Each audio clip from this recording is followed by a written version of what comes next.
জয় শ্রী রাধে কৃষ্ণ।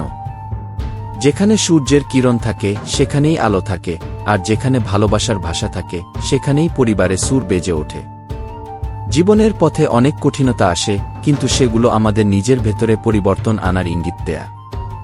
ভাগ্য তাদেরই সঙ্গ দেয় যারা কঠিন পরিস্থিতির মোকাবিলা করেও নিজেদের লক্ষ্যের প্রতি অটল থাকে। স্মৃতিগুলো আমাদের জীবনের এক অমূল্য অংশ, যা অতীতকে বর্তমানের মাঝে জীবন্ত করে রাখে।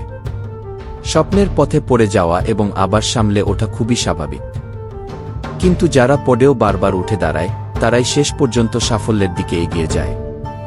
যদি আপনি আমাদের চ্যানেল শ্রীকৃষ্ণমধুর বাণীতে নতুন হয়ে থাকেন, তাহলে অনুগ্রহ করে সাবস্ক্রাইব করুন এবং ঘন্টার বোতামটি টিপে দিন, যাতে প্রতিটি নতুন ভক্তিযাত্রার বার্তা আপনি সঙ্গে সঙ্গে পেতে পারেন।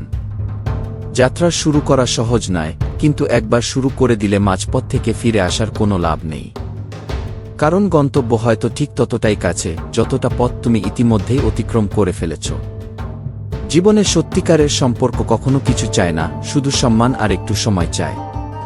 যত্ন, শ্রদ্ধা এবং সামান্য সময়, এই কয়েকটি জিনিসই আমাদের আপনজনেরা আমাদের কাছে প্রত্যাশা করে। যে কষ্ট আমরা নিজেরা সহ্য করতে পারি না, সেই কষ্ট অন্য কাউকেও দেওয়া উচিত নয়। সম্পর্ক হীরের মতো হওয়া উচিত, ছোট হলেও অমূল্য হওয়া দরকার। কঠিনতা আর দুশ্চিন্তা জীবনেরই একটি অংশ।